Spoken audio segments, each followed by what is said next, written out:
Hello students, कैसे हो आप सब। उम्मीद करता हूँ आप और आपकी जो स्टडी है वो बहुत अच्छी चल रही है।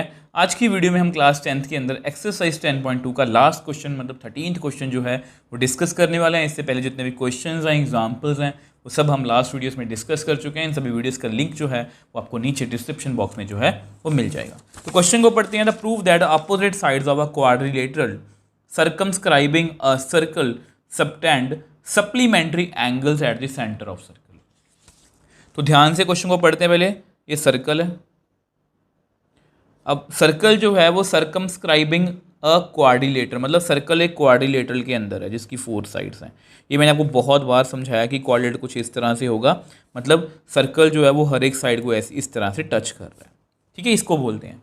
अब वो बोल रहे हैं कि prove that opposite sides of quadrilateral, opposite side मतलब ये वाली और ये वाली, ये वाली और ये वाली, circumscribing a circle subtend supplementary angles at the centre. ये आपका सेंटर है, मतलब अगर इनको मैं मिलाऊं, ये वाला एंगल और ये वाला एंगल, मतलब ये 1 और ये 2, इन दोनों का सम कितना होगा। सप्लीमेंट्री का मतलब क्या होता है, हमने ऐसा क्वेश्चन आई थिंक पहले भी किया है। ये क्वेश्चन था आई थिंक आपका 10th। ठीक है, सप्लीमेंट्री का मतलब होता है कि दोनों का सम कितना है 180। सेम वे से थर्ड और 4 का सम भी कितना है 180। आई होप पहले आपको क्वेश्चन और डायग्राम जो है वो अच्छे से क्लियर है। मैं आपको यहाँ पर बना के दिखा देता हूँ। अब देखो, आपका क्वेश्चन ये है, आपकी डायग्राम ये है। ठीक है, सर्कल है, क्वाड्रिलेटरल के अंदर है, और ये वाला एंगल और ये वाला एंगल का पेयर जो है ये 180 का है। ये वाला और ये वाला कितना है 180 का, मैंने वही लिखा है। अब देखो इसको प्रूव कैसे करना। अब क्योंकि एंगल्स की बात हो रही है और ऐसा क्वेश्चन हम पहले भी किया है जिसमें क्वाड्रिलेटरल के अंदर जो है वो सर्कल होता है। ठीक है, तो इसको किस तरह से होगी, एंगल्स की बात हो रही है तो मैं थोड़ी सी कंस्ट्रक्शन करना चाहूँगा यहाँ पर। तो कंस्ट्रक्शन जो है वो किस तरह से करें, तो मैं देखो क्या करने वाला हूँ। देखो यहाँ पर ध्यान से देखो, ये पॉइंट है, पॉइंट ऑफ कॉन्टैक्ट P, ये Q, ये R और ये S। और हमने पढ़ा है कि अगर हम पॉइंट ऑफ थ्योरम 10.1 में, आपको पता है थ्योरम 10.1 में अगर हम पॉइंट ऑफ कांटेक्ट को रेडियस सेंटर से मिला देंगे तो 90 का एंगल बनेगा। तो मैं यहाँ पर वही करने वाला, मैं वो करके दिखा देता। अब देखो यहाँ मैंने थ्योरम 10.1 लगा दी कि ये इसके साथ मैच करो तो ये 90 का एंगल बनेगा। तो इसका मतलब OR जो है वो परपेंडिकुलर टू DC है, OQ परपेंडिकुलर टू BC है, OP परपेंडिकुलर टू AB है, और OS जो है वो परपेंडिकुलर AD है। इसको आप लिखो चाहे ना लिखो, मैंने जस्ट आपको बता दिया कि ये जो एंगल है ये 90 का है, ये भी 90 का है, ये भी 90 का है, और ये भी 90 का है। अब देखो अब हमें करना क्या है, इसको मैं नेम दे देता हूँ। जैसे अगर मान लो ये एंगल 1 है, ये एंगल 2 है, ये 3, ये 4, ये 5, ये 6, ये 7, ये 8। तो बेसिकली या इसको ऐसा करो, इसको थोड़ा सा अलग कलर दे देते हैं। ये 1 और 2 जो हैं, ये 1 और 2, 6 और 5, इन दोनों का सम जो है मुझे 180 चाहिए। 3, 4, 7, 8 का सम मुझे जो है वो 180, तभी ये सप्लीमेंट्री प्रूव होंगे। ठीक है, अब वो हमें करना क्या है। अब ध्यान से देखो, वैसे ना ये कंसेप्ट मैं आपको पहले बता चुका हूँ। कहाँ पर बताया था, यस ये रहा। अगर कोई एक्सटर्नल पॉइंट को मैं, ये टेंजेंट्स बनी हुई हैं, यहाँ इसको मैं एक्सटर्नल पॉइंट को सेंटर से मिला दूँ तो ये वाला एंगल जो होता है ये बेसिकली बाइसेक्ट होता है, ये मैंने आपको बताया था।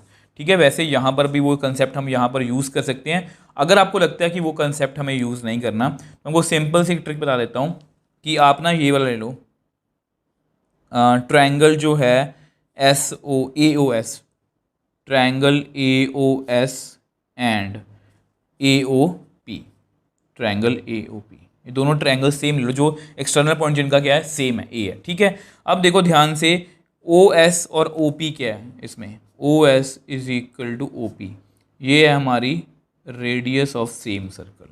OA साइड दोनों में क्या है कॉमन, OA क्या है कॉमन साइड। अब ध्यान से देखो AS और AP, ठीक है, यहाँ पर आप लिख लेना थ्योरम 10.2, मतलब एक्सटर्नल पॉइंट से टेंजेंट से दोनों बराबर हैं AS और AP। तो यानी कि ये क्या हुआ, S S S। so therefore by S rule triangle AOS is congruent to triangle AOP। अगर कॉन्ग्रुएंट होगी तो उसके कॉरस्पॉन्डिंग पार्ट्स जो हैं वो सभी क्या हैं, इक्वल, मतलब angle 7 is equal to angle 6 by CPCT, corresponding parts of congruent triangle. तो 7 और 6 इक्वल हो गए। सिमिलरली ध्यान से देखो, ये 7 और 6 मतलब ये वाले हैं, तो यहाँ पर 4 और 5 आपस में इक्वल है, ठीक है। 3 और 2 आपस में इक्वल हैं, और 1 और 8 आपस में जो हैं वो इक्वल हैं। अब ये सब कुछ हमने कर लिया, इसको हम नेक्स्ट पेज पे सॉल्व करते हैं। अब देखो हम यहाँ पर पहुँच गए थे, ठीक है। अब देखो हमें प्रूव क्या करना है, आपको ये माइंड में रखना चाहिए, हमें ये प्रूव करना है कि 1 + 2 मतलब ये वाला और ये वाला, हरे में जो मैंने ग्रीन में एंगल लिखे हैं, इनका सम 180 होना चाहिए। अब आपको पता है वी नो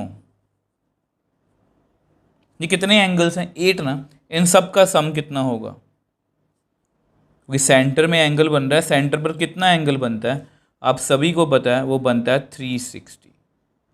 कितना बनता है, 360। अब मुझे चाहिए कौन कौन सा, ग्रीन में देख लो, 1 चाहिए, लिख लो, ठीक है। 2 भी चाहिए, वो भी लिख लो। अब 3 नहीं चाहिए, 3 बस छोड़ो, 3 किसके इक्वल है, 2 के। 4 किसके इक्वल है, 5 के। 5 भी वैसे ही लिख लो, 6 भी वैसे ही लिख लो। 7 किसके इक्वल है, 6 के। 8 किसके इक्वल है, 1 के, ठीक है।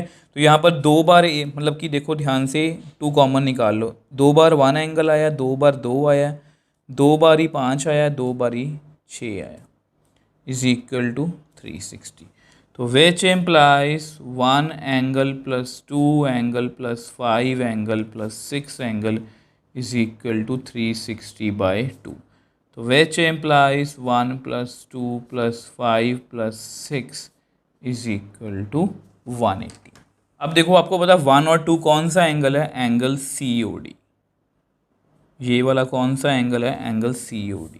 और 6 और 5 कौन सा है, एंगल AOB। ये दोनों अपोजिट हैं और सेंटर पर एंगल बना रहे हैं। तो देयरफॉर अब देखो सिमिलर, देखो मैंने क्या लिखा है, COD और AOB का सम, COD और AOB का सम 180 है, तो ये सप्लीमेंट्री एंगल्स हैं। सिमिलरली हम AOD और BOC को भी कर सकते हैं। तो इस तरह से हमने इस क्वेश्चन को बहुत ईजिली सॉल्व कर लिया। क्वेश्चन क्या था कि सर्कल है जो क्वाड्रिलेटरल के अंदर है, तो जो अपोजिट साइड्स हैं क्वाड्रिलेटरल की, वो सेंटर पर जो है वो मतलब कि पेयर में सप्लीमेंट्री एंगल्स बना रहे हैं। सप्लीमेंट्री का मतलब होता है 180। अब क्योंकि एंगल्स की बात हो रही थी तो मैंने वो ट्रायंगल्स जो हैं उनको डिवाइड कर लिया इस तरह से, ठीक है। अब उनको मैंने नेम दे दिया 1 2 3 4 5 6 7 8। मुझे 1 2 5 6 का सम 180 चाहिए था मेरे लिए, ठीक है। तो मैंने क्या किया, मैंने ये 2 ट्रायंगल्स ले ली जो मतलब कि यहाँ से स्टार्ट होते हैं, क्योंकि मुझे एक रिजल्ट पता था, ये मैंने एग्जाम्पल 3rd में पढ़ा था, इसका रेफरेंस आप चेकआउट कर सकते हो। तो मैंने ये 2 ट्रायंगल्स ले ली, AOS, ठीक है, AOS और POA। अब इनको मैंने जब कॉन्ग्रुएंट प्रूव किया तो ये दोनों एंगल सेम आ गए, मतलब ये भी सेम है, मतलब ये भी सेम है, मतलब ये भी सेम है, और वहाँ से मैंने इनको जो है वो सॉल्व कर लिया। होप ये क्वेश्चन आपको अच्छे से समझ में आया है, और चैप्टर हमारा यहाँ पर खत्म है। और मैंने पूरे एफर्ट्स लगाए कि ये पूरा चैप्टर आप सिर्फ इसको सॉल्व ना करो, आप इसको अच्छे से समझ पाओ। अगर आपको फिर भी कोई डाउट है, आप मुझे नीचे कॉमेंट बॉक्स में लिख सकते हो, मुझे इंस्टाग्राम टाइम पर मैसेज भेज सकते हो, मैं हमेशा आपका रिप्लाई करता हूँ। अगर आपको वीडियो थोड़ी सी भी हेल्पफुल लगी तो वीडियो को लाइक कीजिए, शेयर कीजिए और इस चैनल को सपोर्ट कीजिए।